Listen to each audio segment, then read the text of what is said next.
রাজুর বাবা আজ ছাদে সোলার প্যানেল বসাচ্ছেন। উনি প্যানেল সংযোগ দেওয়ার জন্য রাজুকে তার কিনে আনতে বলল, যেটা প্যানেল থেকে নিচ পর্যন্ত যায়। কিন্তু কতটুকু লম্বা তার আনবো?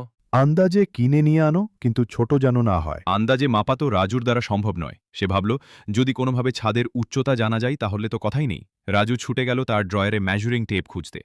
অনেক খোঁজাখুঁজির পর মেজারিং টেপ তো পেল না, কিন্তু পেল একখানা স্টপ ওয়াচ। এই ঘড়ির সাহায্যে কি দূরত্ব মাপা যাবে?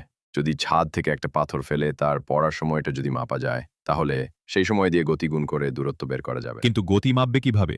আর যদি করেও ফেলো, তা গ্র্যাভিটির কারণে পাথরের গতি সবসময় বাড়তে থাকবে, তো গতির একই মান রাখতে পারবে না। ঠিক তখনই রাজুর মনে পড়ল, ত্বরণ মানে হল গতি পরিবর্তনের হার, মানে চূড়ান্ত গতি মাইনাস প্রাথমিক গতি ভাগ সময়।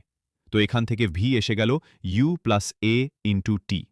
রাজু আরও জানে যে ভেলোসিটি আর টাইমের গ্রাফের এলাকা দূরত্বের সমান হয়।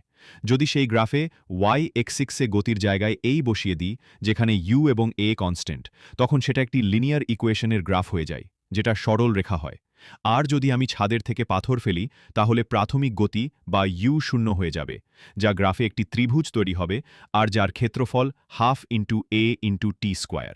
এ আর টি এর মান বসিয়ে সহজেই ছাদের উচ্চতা বের করা যাবে। বাহ! ঘড়ি দিয়েই দূরত্ব বের করে ফেললাম। তুই তো বিজ্ঞানের সব হিসেব মিলিয়ে ফেললি, কিন্তু তারটা আনলি তো।